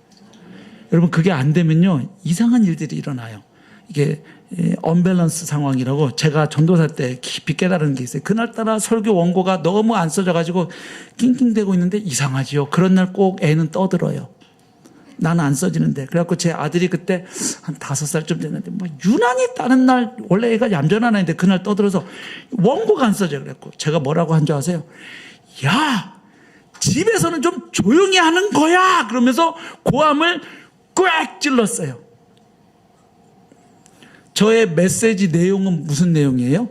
집에서는 조용히 해야 돼. 근데 그 메시지를, 컨텐츠를 저는 어떻게 전달했어요? 시끄럽게 전했어요. 그러니까 애가 약간 봉적. 만약 걔가 5살이었으니까 망정이지 중2였다. 니는 왜 떠드는데? 이랬을 거야 아마. 그럼 그날 3차 대전이 벌어졌을 거야 아마. 제가 그걸 지금도 감사하게 생각합니다. 만약 그때 내가 그 발언을 했을 때 걔가 중2병 환자였다면 완전히 그날 난리 났겠구나. 근데 애가 아직 대들기에는 아직 아빠가 조금, 그죠? 예, 이러니까. 근데 제가 그 순간 잠시 후에 성령께서 깨닫게 하셨어요. 너는 그러면 은혜도 그렇게 전할 거니? 예? 그러니까 잘못하면 복음을 가지고 우리가 사람을 정죄할 수도 있는 거예요. 말이야! 하나님이 은혜로 보내셨다니까! 막 이렇게, 예를 들면. 막 은혜를 제가 얘기하는데 성도님들은 나한테 곁에 오기 싫을 수도 있죠. 그렇죠? 그리고 이럴 수도 있잖아요. 막 십자가의 복음 전하고 성도들 눈물 철철 흘리게 해놓고 예배 딱 끝나고 저는 집사에 가가지고 저 차 안 바꿔줍니까? 저 내년도 사례비 좀 몇 프로 인상할 겁니까? 이래버리면 방금 제가 전한 십자가의 복음을 누가 다 엎어버리는 거예요? 제가 다 엎어버리는 거잖아요. 그러니까 여러분 보세요. 그러니까 우리가 구원받은 후에도 복음이 계속해서 정말 그 십자가의 복음, 부활의 복음 안에 담긴 그 복음의 깊은 진리들이 점점 깨달아지고 그것들 우리의 인격에 깊숙이 적셔져서 은혜를 은혜롭게 전할 수 있어야 되잖아요. 그렇죠. 그러니까 요즘 젊은이들이 교회에서 열받는 게 그거예요. 은혜 사랑 얘기를 하는데 교회 오니까 사람들이 되게 냉랭해. 그리고 막 가면 무도해. 다 자기를 막 포장해. 주님 안에서 내 공로 하나 없이 주님의 은혜로 의롭게 됐다면서 교회에서는 계속 자기 자랑질을 막 해. 그러니까 이게 젊은 사람들이 관심 갖는 건 오센틱하냐거든요. 진정성이 있느냐 굉장히 중요하게 봐요. 그다음에 페어하냐, 공정하냐, 요거 굉장히 젊은이들이 중요하게 보는 건데 교회 왔는데 그 전하는 메시지와는 반대되는 걸 교회에서 자꾸 보니까 에라이 이러고 이제 교회를 떠난단 말이에요. 그래서 여러분 한번 따라해 주십시오. 복음은 구원의 문이 단순히 구원의 문이 아니라 성도가 매일 걸어야 하는 길이다. 예. 그러니까 복음은 단순히 죄의 삭세에서 심판으로부터만 해방시키는 게 아니라 죄의 권세와 능력으로부터 해방시켜가는 거예요. 예. 그러니까 저도 아까 제가 목사님께 제 딸 편지를 보여드렸던 이유는 저는 여전히 하루하루를 보니까 나는 여전히 또 주님 앞에 서면 십자가 앞에 서면 죄인이잖아요. 나의 죄인됨 때문에 오라 나는 공간 사람이로다 나는 고백할 수밖에 없어요. 오늘도. 그래서 역시 오늘도 나는 예수님이 아니면 안 되는 인간이구나 매일 절감합니다. 그래서 고백해서 그래서 제가 볼 때는 매일 쳇바퀴 같은 삶을 살고 있다고 느꼈던 거예요. 그런데 여러분 보십시오. 매일 복음을 묵상하고 성도들에게 전하기 전에 복음을 제 자신에게 먼저 선포하고 전하고 계속 어쨌든 한 십몇 년을 제가 다시 복음을 재발견하고 한 15, 16년을 지금 달려오고 있는데 그렇게 오니까 아들, 딸이 볼 때는 아빠 일단 뭐 교만할까봐 먼저 얘기했는데 아빠 아직도 문제 많은 건 아시죠? 아빠 뭐 부족한 거 스스로 아시죠? 우리가 굳이 안 찔러도 이렇게 얘기를 먼저 해요. 우리 아들, 딸이. 그런데 아빠 분명한 건 이거예요. 5년 전에 아빠하고 3년 전에 아빠하고 오늘의 아빠는 달라요. 그리고 아빠가 다른 게 아빠가 무슨 이악 물고 정신통일, 정신수련해가지고 그렇게 되신 게 아니라 아빠가 믿고 사랑하는 예수님 붙들고 가다 보니 예수님이 십자가의 복음의 능력이 부활의 복음의 능력이 아빠를 움직여가고 변화시켜 가는 것은 확실히 보여요. 여러분들에게도 그런 은혜가 있길 축복합니다. 그러니까 내가 볼 땐 나는 매일 그 자리인 것 같지만 복음으로 예수님과 계속 동행하면서 걸어가면 사람들이 옆에서 보다가 뭐야 아빠에게서 예수님의 모습이 언뜻 보였어요 이런 소리 들으시길 아빠들 축복합니다. 방금 아빠에게서 예수님의 향기가 그렇죠. 그리고 전에 같으면 오늘 이런 상황 실수했으면 아빠가 나를 완전히 반 죽였는데 아빠가 내가 어떤 죄인인데 하나님의 은혜로 용서함 받았는데 그래 하고 정말 그때야말로 은혜의 복음을 전할 수 있는 때죠. 그렇죠. 제 아들이 간증한 게 있어요. 여기 저희가 그 휘문고등학교 근처에 살고 있었는데 과거에 사회 갈 때 그날 애가 수학 시험을 망쳐온 거예요. 시간 배분을 잘못해서 앞부분에 선생님이 좀 문제를 조금 잘못 냈지. 너무 어려운 고난이도 문제를 앞쪽에 3번인가 5번에 있었나 봐. 그러면 어떻게 해야 되죠? 일단 패스하고 딴 거 아는 것부터 빨리 풀어놓겠는데 이놈이 또 거기서 쓸데없이 승부사 기질이 발동했는가 봐. 내가 이거 푸나 못 푸나 한번 붙어보자고 그거하고 배틀 붙다가 나중에 시간이 거의 다 돼갖고 5분 남았다는 걸 나머지를 그냥 어떻게 했을까요? 막 찍은 거예요. 그래갖고 얘가 득보자 점수를 받은 거예요. 예. 그래갖고 한 번도 받아본 점수가 아닌 걸 그렇게 망하고 딱 온 거예요. 이제 첫째 날 수학 보고 애가 뭐 학교에서 집에까지 오는 동안 울면서 왔다 그러더라고요. 그래서 제가 그 순간 주님이 생각나겠어요. 야, 아이에게 은혜가 무엇인지를 이때 가르칠 수 있는 찬스야. 그래서 정말 기도하고 아빠가 아빠 근육이 미세하게 달라 이런 소리 안 나오게 정말 마음으로부터 야, 너 정말 속상했겠다 일단.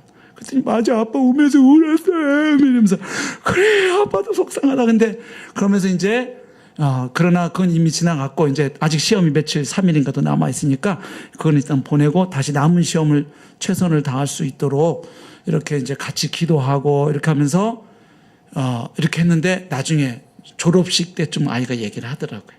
그때 정말 고마웠다고. 예. 근데 예. 그날 수학을 그렇게 망치고 승부욕이 발동해지 남은 3일 과목을 올백을 맞았어요. 그러니까 아마 이제 지가 수학이 망친 걸 나머지에서 어떻게든 이걸 보충해야 되겠다고 생각을 했겠죠. 근데 그게 중요한 게 아니라 아이는 그날 뭘 배웠냐면 인생 살면서 실수할 수 있다는 거예요. 그리고 그게 곧 절망할 이유가 아니라는 것이고 우리는 주님 안에서 언제든지 다시 또 일어설 수 있다는 중요한 레슨을 얻은 거예요. 그건 굉장히 아이에게는 소중한 경험이었어요. 그렇죠? 예. 저도 그런 경험을 가지고 있어요. 얘기 이제 시간이 많이 가서 마무리해야 되겠습니다. 저도 아무튼 옛날 대학교 때 뭘 실수해가지고 제때 졸업 못하고 한 학기 더 다녀서 졸업을 했어요. 제가. 예. 계속 장학금 타고 다니다가 어떤 학기 하여튼 뭐 학사 경고 맞은 학기가 있어요. 아무튼. 그래가지고 이 한 학기 등록금을 더 내야 되는데 얘기를 못하고 있는데 뭐 어느 날 아버님이 그때 교회 부목사님하고 같이 어디를 이렇게 가자 그래서 갔는데 이렇게 막 졸다가 보니까 저희 학교로 들어가고 있는 거예요, 차가. 그러더니 학교에 그 군의 우체국에 가가지고 한 학기 등록금을 딱 아버님 내주시면서 저를 키도 작으신 분이 저를 이렇게 치면서 자식 많이 힘들었나 봐. 그때 왜 그러냐면 그때 이제 어머님이 이제 암으로 소천하시고 이러면서 제가 좀 방황을 해가지고 시험 공부 밤새 해놓고 시험 치러 가는 길에 제가 마음이 획 이래가지고 어머니 산소가 있는 온양 갔다 왔고 시험을 안 쳤거든요. 그날. 중요한 시험을, 전공 시험을. 그러니까 전공을 빵꾸 내니까 졸업을 못 하잖아요. 학점을. 그래서 제가 한 학기 더 내야 되는데 그걸 말을 못 하겠는데 제 아버님이 그걸 탁 내주면서 많이 힘들었구나, 자식. 이렇게 툭 쳐줬는데 제가 고3 때 그렇게 공부를 했으면 하버드를 갔을 거예요. 제가 그 학기 정말 열심히 공부했습니다. 왜냐하면 이 은혜를 입었잖아요. 내가 이렇게 학사 경고 빵꾸 내가지고 한 학기 더 다니는데 아버님이 딱 학비 내주고 이번에는 한 학점이라도 이게 놓치면 안 돼. 그러면 졸업을 또 못하니까. 그러니까 제가 그 학기 정말 고3 때보다 열심히 공부했던 기억이 나요. 이게 뭐냐면 은혜에 입은 자의 마음이에요. 그죠? 네. 정리합시다. 여러분의 삶과 사역에서 복음은 무엇입니까? 그 다음 나는 복음의 경험을 능력을 경험하고 누리고 살고 계십니까? 오늘도? 예. 신자가 복음의 능력을 누리지 못하는 이유는 제가 정리한 건 크게 보면 두 가지입니다. 약을 먹었는데 효과가 없다. 그거는 이 병에는 이 약을 먹어야 되는데 잘못된 약을 먹었을 때 효과가 없을 수 있습니다. 그러니까 복음이 제대로 된 복음이 아닌 물탄 복음이라든지, 그죠? 예, 조각난 복음, 뭐 소원 성취형 복음, 문제 해결용 복음, 죄책감이나 처리하는 복음, 이런 조각난 아주 명제화되고 공식처럼 된 이런 복음을 받아들일 때 복음의 능력을 경험하지 못할 수 있고요. 또 하나는 복음의 내용은 제대로 들었어. 근데 그 복음에 대한 내 리스판스가 제대로 안 됐을 때. 똑같은 약을 제대로 된 약을 먹어도 약은 복용법이라는 게 있어요. 이거는 식전에 드세요. 식후에 드세요. 식간에 드세요. 하루 3알 꼭 드셔야 돼요. 갑상선 환자들은 매일 똑같은 시간에 그 약을 드셔야 돼요. 그렇죠? 예. 그러니까 복음을 받아들일 때 정말 전심으로 받느냐, 그냥 머리로 지적으로 이해하고 동의해서 그런 거야? 예수님 십자가에 돌아가신 건 믿으면 뭐 죄 안 받고 천국 간다. 아유 쉽다야. 뭐 이렇게 받아들이는 분하고 하나님이 자기 전부를 내주셔서 나에게 다가오신 이 영광스러운 복음을 내 인격을 다해서 전심으로 복음을 받는 사람에게 복음의 그 능력이 경험되는 게 같을 수는 없어요. 그래서 바른 복음을 바르게 받을 때 이것이 효과가 나타나는 겁니다.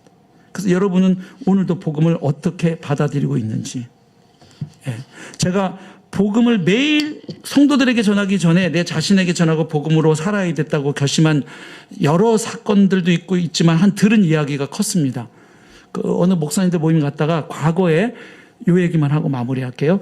북한에 그때 초청받아 갔던 우리나라 목사님들 계셨죠. 그때 뭐 이동호 목사님도 계시고 하용준, 홍정길 목사님, 옥하는 목사님. 옛날에 뭐 형식적인 거지만 북한 그 가짜 교회죠 사실은. 북한 정부에서 내세우는 봉수교회인가 뭐 이래서 그때 관여하셨는데 이분들이 갔을 때 이야기를 제가 들었는데 평양 고려 호텔에 묵으셨는데 거기서는 제일 좋은 호텔이라고 내줬겠죠. 근데 이분들이 이렇게 보니까 슬리퍼가 없었대요. 그래서 목사님들끼리 아침에 이제 호텔에서 또 이제 하루 일정을 해서 나가시면서 슬리퍼가 없네. 그러고 이렇게 나가셨대요. 저녁에 하루 일 보고 호텔 돌아왔어요. 뭐가 있었을까요? 슬리퍼가 딱 있는 거예요. 순간 목사님들은 얼음. 한국에서 나갈 때 교육을 받긴 받았대요. 이 사람들이 틀림없이 도청하니까 이런 얘기 하시면 안 된다라고 교육을 받고 나가시는데 그 정도인 줄은 몰랐던 거죠. 그렇게 조그맣게 슬리퍼가 없네 얘네는 이랬더니 슬리퍼가 딱 있는 걸 보고 목사님들 고백하기를 그날 그 호텔 평양 고려호텔에서 머리털 나고 가장 거룩한 밤을 보내셨대요. 저놈들이 다 듣고 있다고 생각하니까 목사님 볼 때도 목사님 이렇게 안 부르고 목사님 이러면서 할렐루야. 제가 그 얘기를 딱 들으면서 야 저놈들이 도청하고 있다고만 생각해도 말이 달라지고 행동이 달라져. 그 제가 저한테 적용을 이렇게 한 거예요. 그러면 내 안에 예수님이 내 안에 내주하고 계셔요. 성령으로. 그렇죠? 그러면 죽은 나사로를 살리시고 물 위를 걸어오시고 5,000명을 먹이신 그 주님이 보내신 주님의 영이 내 안에 거하시는데 내가 주님과 일주일을 살고 이제 목장 모임 쌤 모임 갔는데 나가면 질문하잖아요. 목자가 한 주 동안 경험한 하나님의 은혜가 있으면 아니면 또 말씀의 은혜가 있거나 기도 응답된 것을 나눠봅시다. 그런데 목장 식구들이 저를 보면서 똑같이 하는 말이 뭐냐면 별일 없었어요.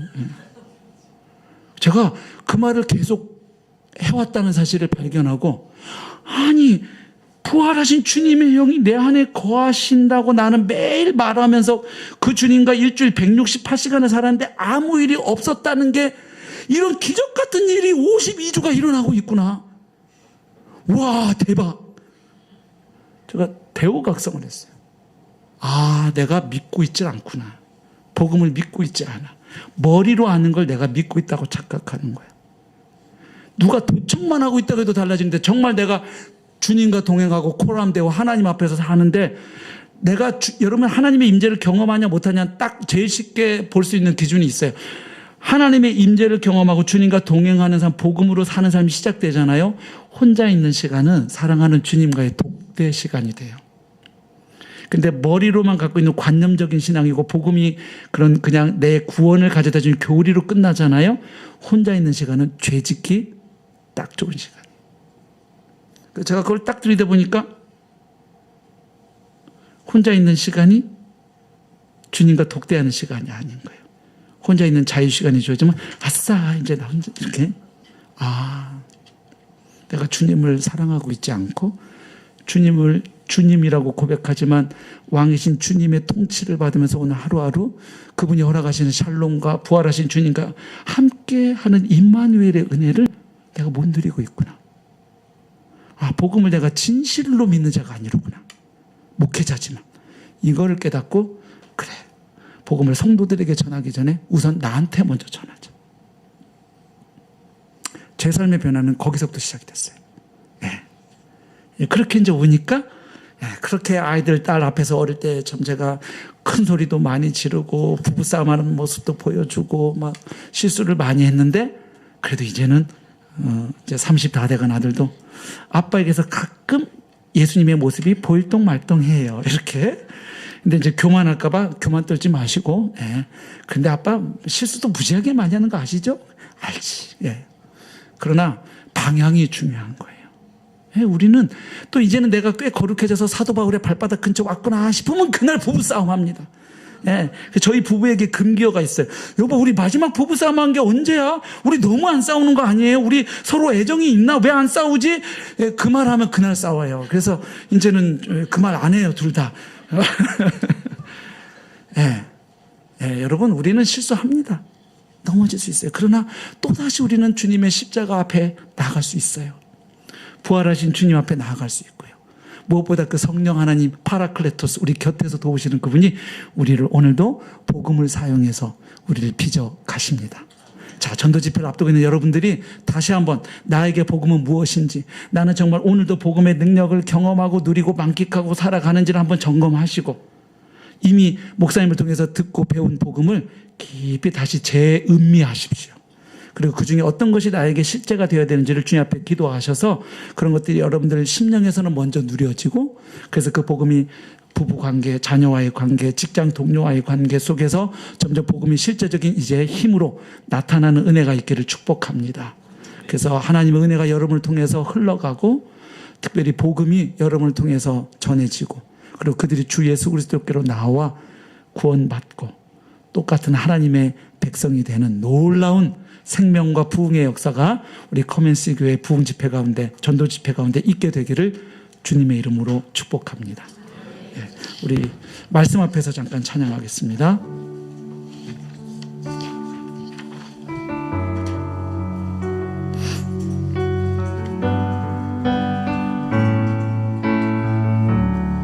말씀 앞에서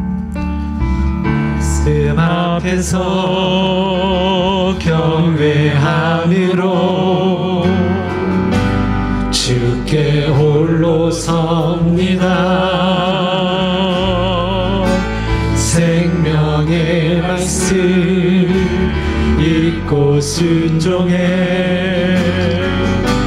주를 예배합니다. 기록된 말씀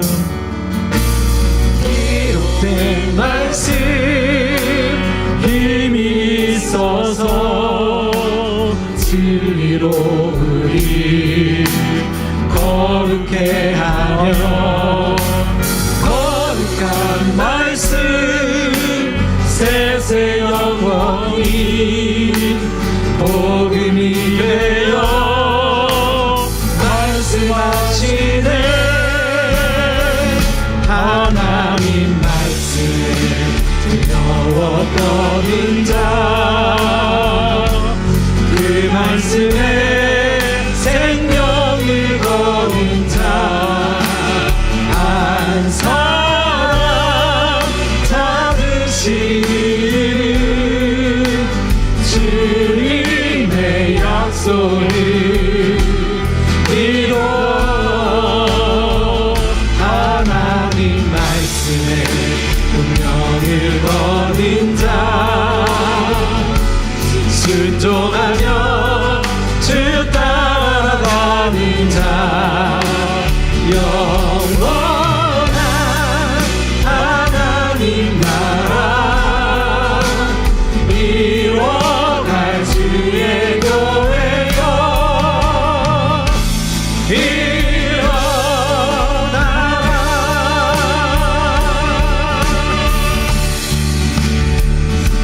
성도님들께 질문하고 싶습니다. 복음을 누리고 있습니까? 이 말을 쉽게 번역하면 오늘도 예수님 때문에 행복하셨나요? 하는 질문이에요. 나중에 내가 죽으면 천국 갈 확신 필요하죠. 근데 오늘 하루도 그 복음의 은혜가 나를 움직여야 돼요. 그래서 나를 움직이지 못하는 믿음은 믿음이 아닙니다. 그래서 기도할 때 좀 이렇게 기도하면 좋겠습니다. 하나님, 정말 복음의 은혜와 능력을 제가 누리고 싶습니다. 복음이 관념이 아니고 교리가 아니고 신학적 지식이 아니라 내 존재를 바꾸어 놓는 하나님의 능력이라는 사실을 제가 먼저 좀 경험하고 누리고 싶습니다. 그래서 내 옆에 있는 사람들이 당신 왜 그렇게 행복하게 살아? 요즘 뭐가 그렇게 좋은 일이 있다고? 그래, 내 안에 계신 예수님 때문이야. 당당하게 말할 수 있는. 제가 전도사 때요 고민이 있었어요. 다른 건 다 하겠는데 전도를 못 하겠는 거예요. 설교도 하겠고 제자훈련도 하겠는데 전도가 너무 힘들었어요. 여러분, 전도사가 힘들다는 건 가수가 노래가 하기 싫다는 거랑 똑같은 거예요. 그래서 온갖 전도훈련 다 받았는데 그 훈련 받는 기간만 전도했어요. 숙제해야 되니까. 근데 나중에 알았어요. 전도 훈련 받아서 전도하는 게 아니고 내 안에 계신 예수님 때문에 내가 오늘 행복하고 내 삶의 문제가 예수 때문에 해결되니까 누가 쿡 찌르면 내 입에서 예수 얘기가 나가더라고. 그러니까 전도 훈련 받아서 예수 얘기하는 게 아니에요. 여러분들에게 그런 은혜가 회복되고 풍성해지기를 축복합니다. 이 시간 사랑하는 주님의 이름으로 기도합니다. 하나님, 제가 복음의 은혜를 누리기 원합니다. 복음이 하나님의 능력임을 제가 먼저 경험하고 그 은혜를 사람들에게 나눠주는 복음의 통로, 복음의 증인 삼아 주시옵소서. 함께 주님의 이름 부르고 기도합시다. 주여, 하나님 말씀에 부러웠던 자, 그 말씀에 생명을 존귀하신 아버지 하나님, 정말 우리가 하나님의 복음을 참으로 누리고 참으로 알아서 그 복음 안에 담겨져 있는 하나님의 되갚을 수 없는 크고 놀라우신 사랑에 아버지 하나님, 우리가 우리의 영혼 깊이 알고 하나님의 사랑의 크고 놀라우심을 아버지 하나님 우리가 참으로 알아 그 은혜를 되갚을 수 없다는 사실 때문에 아버지 앞에 그것을 갚으려고 살아가는 인생이 아니라 하나님의 인생에 하나님의 인생의 그 은혜를 갚을 수 없니 하나님, 그 복음의 은혜가 필요한 전쟁에 하나님 나 무엇이나 살아가는 것이 복음의 빛인 자로서 우리 삶의 목회자가 될 수 있도록 인도하여 주십시오. 아버지 하나님, 우리는 아직 복음을 다 모르고 우리는 그 복음에 하나님 담겨져 있는 하나님의 크신 사랑과 그 하나님 크고 놀라우신 주님의 하나님 은혜를 다 알지 못하여서 아버지 하나님 모든 하나님 소유를 다 팔아 아버지 하나님 그 밭에 있는 무언을 깨기 위하여 자신의 모든 것을 드릴 수 있는 분도 사랑하는 자리들의 하나님 마음 가운데서도 그 복음의 감격, 그 복음에 자신의 인생을 걸고 그 복음이 자신이 어떻게 변화시켰는지, 그 복음이 내 자신을 어떻게 하나님을 향하여 사랑하여 가깝게 하는지, 복음이 나의 인생에 하나님과 모든 나의 삶을 전과 비교하여서 어떻게 변화시켰는지, 나의 기쁨을 바꾸고 나의 인생을 바꾸고 나의 삶의 가치를 바꾸고 내가 삶을 살아가야 될 이유를 바꿔내는 하나님의 복음을 알지 못하였기에 아버지 하나님, 누군가에게도 복음을 전해야 되는 이유들을 머릿속으로는 생각하지만 직접 입으로 말할 수 없는 용기가 아버지 하나님 우리에게 없었던 이유는 우리가 복음을 누리려 할까 누리지 못했으면 이 아침에 아니 연락이 하나님 정말 주 앞에 기도합니다. 사랑하는 주여, 사도 바울이 자신의 인생을 통하여서 내가 전에는 이런 자였는데 복음을 알고 나서 내가 주님의 어떤 은혜를 입은 자인지 자격 없는 자신을 얼마나 중성되게 주님이 여겨주셨는지, 도무지 깨어져 버린 자신의 인생 가운데 얼마나 보배로우신 그리스도가 담겼는지를 하나님 말하며 그 복음을 말하지 않을 수 없었다. 내가 복고 들었던 것을 말하지 않을 수 없었다고 고백했다. 아버지 하나, 그런 복음의 감격이 사랑하는 우리 성도들에게도 경험되어질 수 있도록 인도하여 주시옵소서.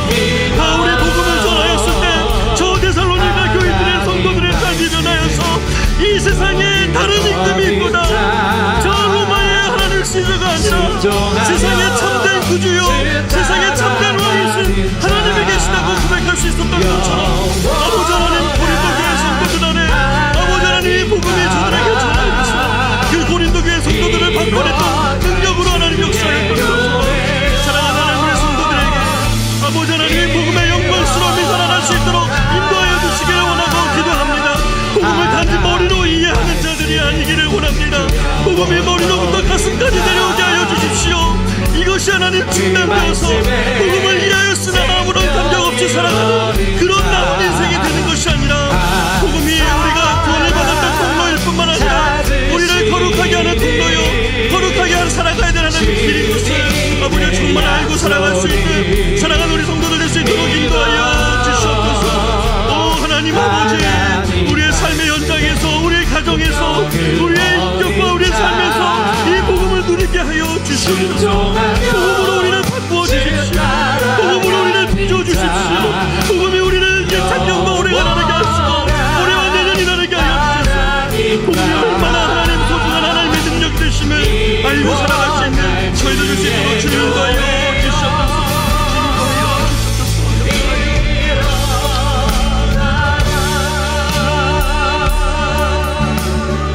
사랑하는 여러분, 우리가 전도 축제를 앞두고 있습니다.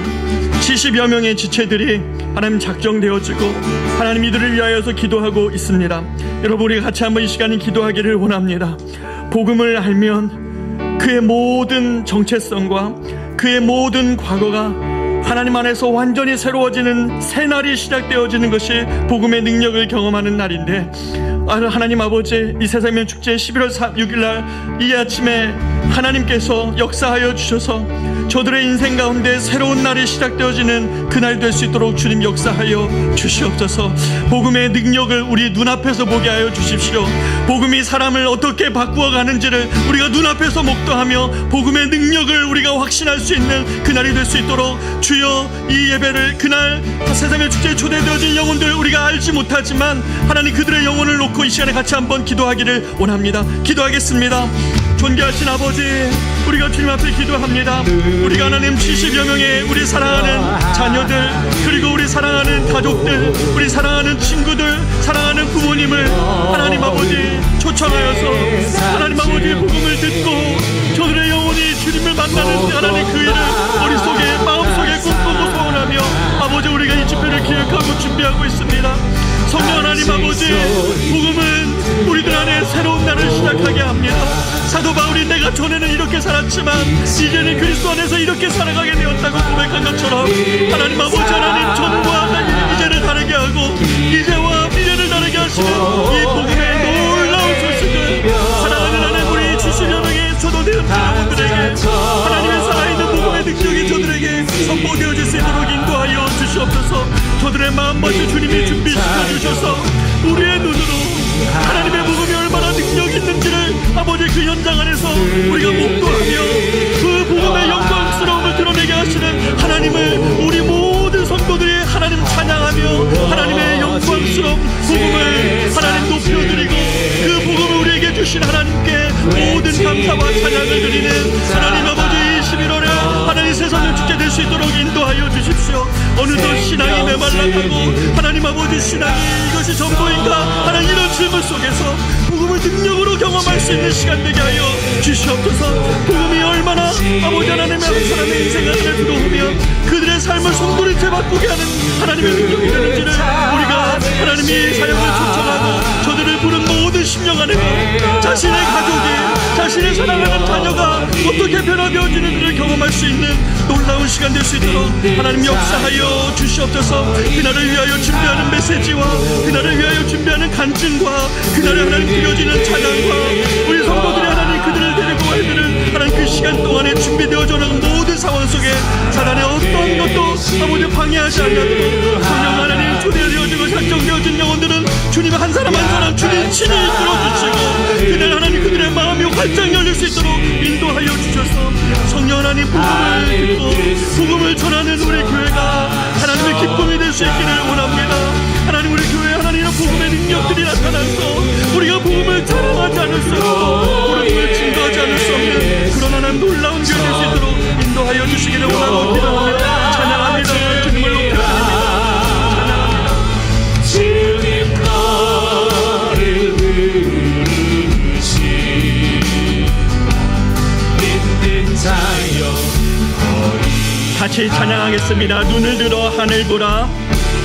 눈을 들어 하늘 보 어지러운 세상 중에 어지러운 세상 중에 곳곳마다 상한 영혼 곳곳마다 상한 영혼 탄식 소리 들려온다. 탄식 소리 들려온다.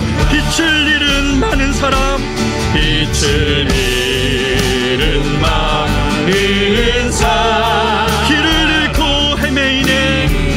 잃고 헤매이며 강자처럼 기진하니 강자처럼 기지나 믿는 자여 어이알고 믿는 자여 어디하 눈을 들어 하늘 보라. 눈을 들어 하늘 보 다시 사신 그리스도 다시 사신 그리스도 만 백성을 사랑하사 만 백성을 사랑하 오래 참고 기다리네. 오래 참고 기다리네 인내하신 우리 구주 하신 우리 그 의의 심판하시는 날 심판하시는 날 곧 가까이 임하는데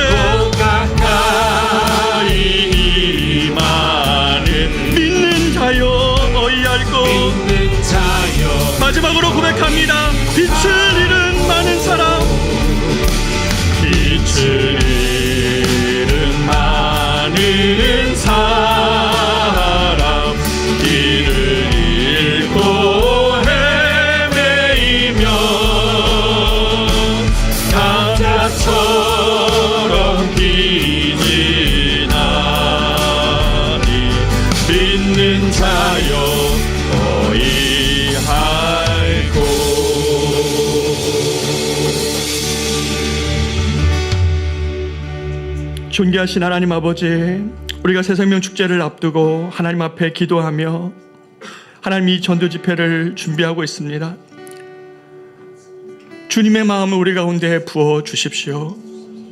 자신의 아들을 내어주며 우리가 도저히 되갚을 수 없는 하나님의 은혜를 우리에게 베풀어 주셨는데, 우리가 이 복음을 사랑하지도 자랑하지도 기뻐하지도 않기에 너무나도 많은 사람들이 기진하여 길을 잃으며 헤매이는 이 시대를 당신의 눈으로 보면 우리가 말을 하지 못하는 우리의 영적 벙어리 상태와 같은 우리의 영혼을 우리가 탄식하며 바라볼 텐데, 하나님 아버지, 복음 외에 좋아하는 사랑하는 너무 많은 것들로 인해 우리의 눈과 마음이 하나님 마치 이끼 낀 것처럼, 마치 기름기 낀 것처럼 아버지 앞이 보이지 않고 그들의 영혼의 탄식이 절규가 보이지 않음을 주님 용서하여 주시옵소서. 하나님, 우리가 2주 남겨놓은 이 시점에 주님께 다시 한번 기도하오니, 하나님, 우리가 초청되어진 영혼들 혹 이번에 초청하지 못하실지라도 하나님의 복음의 영광이 나타나는 예배를 위하여 함께 중보자가 되기를 원합니다. 그날에 사도 바울이 현장에서 경험했던 것처럼 자신이 의지했던 모든 것을 불태워버리며 그 은이 아무리 가치가 있다 한들 하나님의 복음을 한 다음에는 그것을 불태워 하나님 없애버리는 것처럼 데살로니가 교회에 일어났던, 또 고린도 교회에 일어났던 놀라운 부흥의 현장을 우리가 목도할 수 있도록 주여 영혼이 살아나는 것을 보는 그런 현장 되게 하여 주시옵소서. 주여 우리 가운데 역사하여 주셔서 우리가 이 복음이 자랑스러워지고 또 복음을 누리게 하여 주셔서 오늘 예수로 인하여 행복한 우리 되게 하여 주시옵소서. 그런 복음이 우리에게 구원의 시작일 뿐만 아니라 우리가 걸어가야 될, 우리를 변화시킬 능력이라는 사실을 알고 복음을 더욱 깊이 알아가는 우리 커맨시 교회 되게 하여 주시옵소서. 그렇게 하실 하나님의 역사를 기대하고 의지하며, 이제는 우리 구주 예수 그리스도의 은혜와 하나님의 크고 놀라우신 사랑하심과 성령님의 은혜의 역사 동행하심이 복음의 감격을 알아, 하나님께 되갚을 수 없는 은혜를 알아, 하나님 그 복음이 필요한 자들에게 빚진 자로서의 살아가는 삶을 고백하며 복음의 능력을 경험하기를 원하며 나아가는 사랑하는 우리 커맨시 교우들 모든 사람들의 머리 위에, 그리고 11월 6일 하나님께서 초청하실 그 영혼들 머리 위에, 그리고 커맨시 교회가 앞으로 복음 위에서 걸어가야 될 미래 위에 이제로부터 영원토록 함께 있을지어다. 아멘.